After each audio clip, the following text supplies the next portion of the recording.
बिस्मिल्लाहिर्रहमानिर्रहीम। अस्सलाम वालेकुम। आप उसामा गाजी यूट्यूब चैनल देख रहे हैं।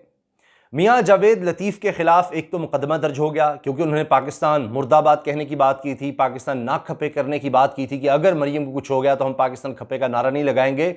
और इस तरह से उन्होंने पीपल्स पार्टी पर चोट की थी, बेनज़ीर भुट्टो के ख़िलाफ़ इस तरह से बात की कि जी उन्होंने तो बेनज़ीर भुट्टो की शहादत के बाद कह दिया था पीपल्स पार्टी ने, जरदारी ने, कि पाकिस्तान खपे, पाकिस्तान चाहिए, पाकिस्तान जिंदाबाद। हम नहीं कहेंगे, हम खपे का नारा नहीं लगाएंगे। तो इसका मतलब है कि चाहे जो भी हो जाए, कुछ भी हो जाए, आप कैसे कह सकते हैं कि जिसके पीछे पाकिस्तान का कसूर हो सकता है, रियासत का। आप फर्ज कर लीजिए अगर आप किसी इदारे पर भी डालना चाहें ये कि जी ये पुलिस की नायली थी, फलां की थी, ये तो उसमें मुल्क का कसूर, वतन, आप अपने वतन को तोड़ देंगे, उसके खिलाफ चले जाएंगे। तो अब अंदाजा लगाइए कि ये ऐसे लोगों का यही अंजाम होता है कि एक तो मुकदमा दर्ज हो गया और ऊपर से अपनी पार्टी ने ही दगा दे दिया। आज शाहिद खाकान अब्बासी साहब ने कहा है कि इनको माफी मांगनी चाहिए, मियाँ जावेद लतीफ को। एमएनए है, मेंबर कौमी असम्बली है। अच्छा, वैसे मियाँ नवाज शरीफ साहब ने पहली दफ़ा नहीं किया कि उन लोगों की वजह से जिन्होंने मारे खाई और बड़ी मुश्किलात में रहे, कि उसके बाद उनके खिलाफ हो गए हों या उनको दगा दे दिया हो, उनके साथ बेवफाई की हो। एक बड़ी लंबी दास्तान है। आप चौधरी निसार देख सकते हैं, गौस अली शाह जो इनकी वजह से जेल में रहे, सिंध के सीनियर तरीन रहनुमा मुस्लिम लीगी, और उनको डिच किया और पहले उनसे सदर बनाने का वादा किया और वो बेचारे जेल भी काटते रहे और ये साहब बाहर भाग गए थे। तो और बहुत लोग हैं, बहुत से लोग आपको मिलेंगे जिनके साथ नवाज शरीफ ने इस तरह से दगा किया। अब मियाँ जावेद लतीफ़ की बारी थी तो अब वो भुगतेंगे। मुकदमा भी दर्ज हो गया और पार्टी भी उनके साथ खड़ी नहीं हो रही, बल्कि उनसे तो माफ़ी का मुतालबा किया जा रहा है। इसके साथ वो कहते हैं ना जी कि 100 जूते भी खाए और 100 प्याज भी, वो हो रहा है। चूँकि अब नून लीग भीख मांग रही है बिलावल से, उनके दर पर पहुंच गई और लगता है कि जरदारी साहब ने तो शायद मिलने से इनकार कर दिया और अब पाकिस्तान पीपल्स पार्टी से भीख मांगी जा रही है नून लीग की तरफ से। और शाहिद खाकान अब्बासी साबिक़ वज़ीर-ए-आज़म को भेजा गया बिलावल से भीख मांगने के लिए। इस बारे में भी हम बात करेंगे। और मरियम साहिबा वैसे तो नारा बनवाती हैं कि एक निहत्ती लड़की से डरा जाता है, मैं नहीं डरती, फिर गिरफ्तार कर लो, जो करना है कर लो। लेकिन अब जमानत क़ब्ल गिरफ्तारी के लिए भागने वाली हैं। मैं आपको पहले ही बता रहा हूँ, चूँकि मशवरा दे दिया गया है कि जी 26 मार्च को बुला लिया है नैब ने, तो पहले ही जमानत क़ब्ल गिरफ्तारी करवा लें, कहीं वो गिरफ्तार ही ना कर ले। तो वैसे बड़ा शौक होता है कि जी हाँ जी हम मकबूल होंगे, हम डरते नहीं हैं, हम भागने वाले नहीं हैं। वही बात मियाँ जावेद लतीफ़ ने की है कि जी मैं वैसे तो नहीं ज़मानत करवाना चाहता, लेकिन मैं पार्टी का पाबंद हूँ, यानी वो पार्टी की पाबंदी की वजह से मैं भागूंगा। चूँकि मरियम भाग रही हैं ज़मानत के लिए तो मैं भी भागूंगा, हमें भी जाना चाहिए।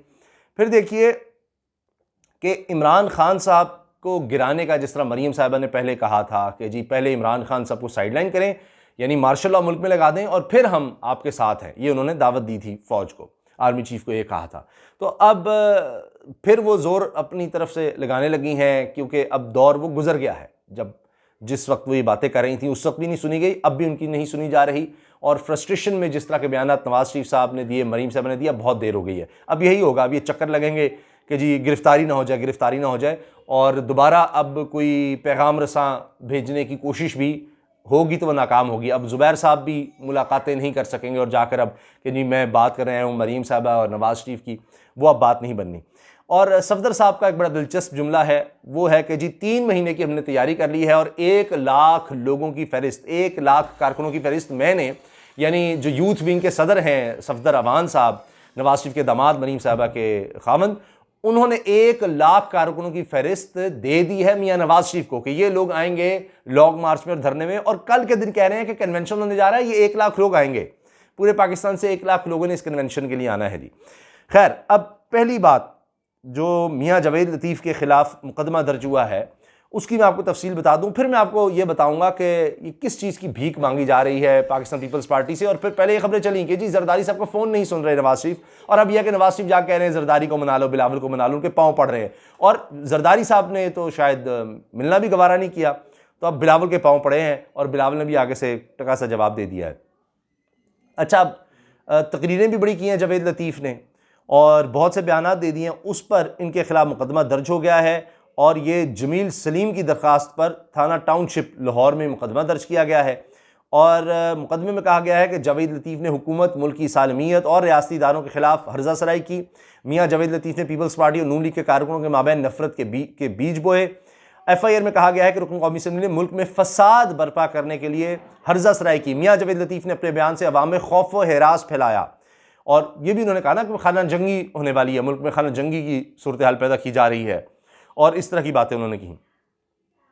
तो अब ये कहा गया है कि मियाँ जावेद लतीफ़ ने बयान देकर मुल्की क़वानीन की खिलाफ वर्जी की और मुकदमे में 120 बी, 120, 153, 153 ए, 500 और 505 1 बी की दफ़ात शामिल की गई हैं। अच्छा, अब ये देखिए कि शाहिद खाकान अब्बासी साहब साबिक़ वज़ीर-ए-आज़म क्या कहते हैं इस पर। वो कहते हैं जी ये जो बयान दिया है मियाँ जावेद लतीफ़ ने, इस पर इनको माज़रत करनी चाहिए, माफ़ी इसका मतलब है मांगनी चाहिए। जावेद लतीफ़ साहब कहते हैं माफ़ी नहीं मांगूंगा, मैं तो ज़मानत भी नहीं कराना चाहता था, पार्टी कह रही है कि ज़मानत करवाओ, तो अब पार्टी माफ़ी का कह रही है, वो तो मांगो। और बहरहाल वो कहते हैं कि मेरा सियाक़ो सबाक़ के साथ बयान देखें। सियाक़ो सबाक़ के साथ क्या देखें? कुछ भी हो जाए मुल्क में, कुछ भी हो जाए, मैं कहता हूँ, तो क्या आप कहेंगे कि जी हाँ ये हो गया तो मुल्क तोड़ देंगे, ये हो गया तो मुल्क तोड़ देंगे? मुल्क आपका है, सिर्फ आपका है, 22 करोड़ अवाम का है। आप कितने आराम से कह देते हैं ये 22 करोड़ मुल्कों का है, जिस 22 करोड़ लोगों का मुल्क है, जिनके बुजुर्गों ने कुर्बानियां दी हैं, जानें दी हैं। उसके बाद से आज तक आप देखिए हमारे कई शहरी जवान, फौजी जवान, कितने लोग शहीद हुए हैं इस मुल्क की खातिर, इस मुल्क की सालमियत की खातिर, और आप सिर्फ ऐसे ही बयान दाग देते हैं बगैर सोचे समझे। इस पर जान कुर्बान कितने लोगों ने की है, और आप बड़े आराम से, ये है, ये वतन है तो हम हैं। तो शर्म आनी चाहिए इसे बयानात पर, और इनके खिलाफ अब ये मुकदमा चलना चाहिए। उम्मीद करते हैं कि सख्त से सख्त इस पर सजा भी हो। तो बहरहाल अब माफ़ी का मुतालबा अपनी पार्टी की तरफ से आ गया है।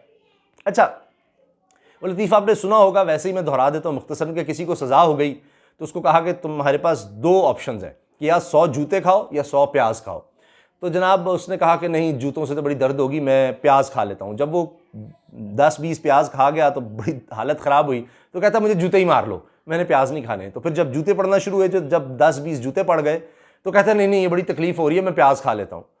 तो फिर प्याज खाने शुरू किए, फिर चंद प्याज खाने के बाद कहता नहीं नहीं मुझे जूते मार लो, मैं प्याज नहीं खा सकता। फिर जूते खाना शुरू हुए तो कहता नहीं नहीं आप जूतों से दर्द होती है, मैं प्याज ही खा लेता हूँ।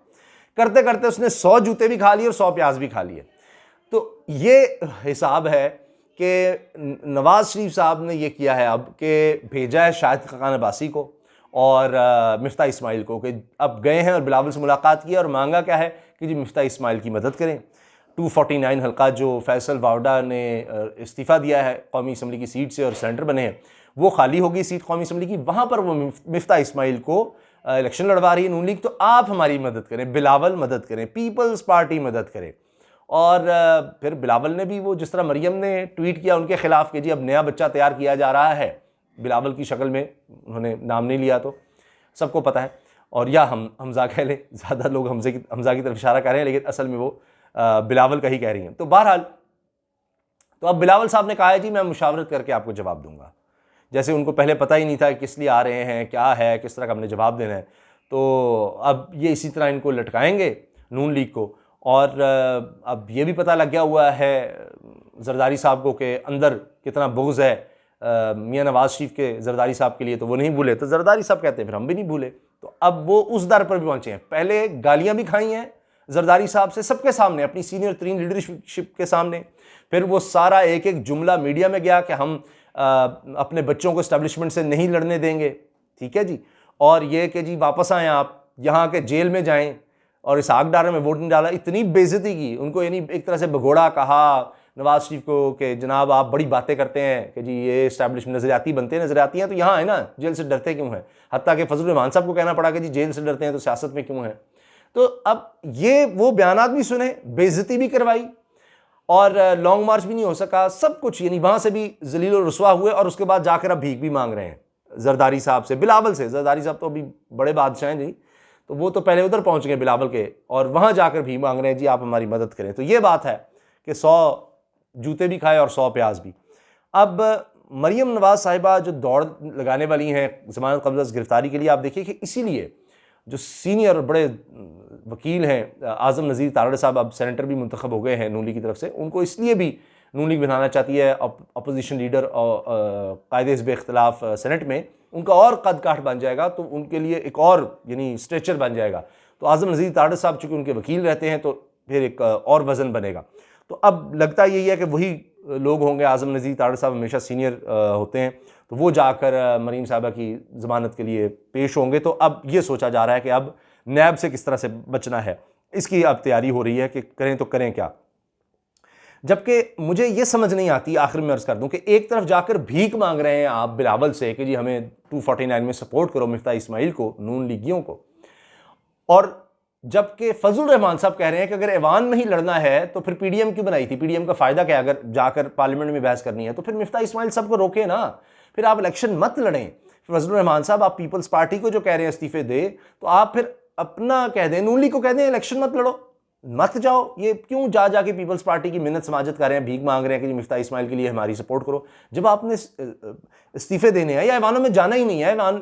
ऐवानों में लड़ने के लिए तो पीडीएम बनी ही नहीं थी, पीडीएम का मकसद ही, फजल रहमान साहब कह रहे हैं पीडीएम का मकसद ही नहीं था। अगर ऐवानों में जाना था तो पीडीएम की कोई जरूरत नहीं, पीडीएम का कोई मकसद नहीं, तो आप पीडीएम की वजह से ही फिर मिफ्ता इस्माइल को आगे लड़वा रहे हैं, तो ऐवान में जाने के लिए सब कुछ कर रहे हैं। तो ये इतना बड़ा तजाद, ये एक अजीब व गरीब है, और इसी वजह से, यही वजह है कि आने वाले दिनों में भी ये जोर नहीं नज़र आ रहा पीडीएम में, चाहे वो राणा सनाउल्लाह कहें कि जी हम बड़ी कुर्बानी से पहले इस हुकूमत की कुर्बानी कर देंगे, और 3 महीने के लिए सफदर रहमान साहब कह रहे हैं जी हमने धरने की तैयारी कर ली है, 3 महीने तवील धरना होगा, 1 लाख लोगों के नाम भी दे दिए हैं। तो ये जितना मर्जी करते रहें, कि जब आपका मकसद ही नहीं है, नज़रिया उस तरह से नहीं है, तो आप कहाँ पहुँच सकते हैं। तो ये जरदारी साहब ने ही डोरें हिलानी है, असल ताकत फिर पता चल रहा है कि जरदारी साहब के पास ही है, तभी तो भागे भागे फिर उनके पास गए। इजाज़त दीजिए, अल्लाह हाफिज़, पाकिस्तान जिंदाबाद।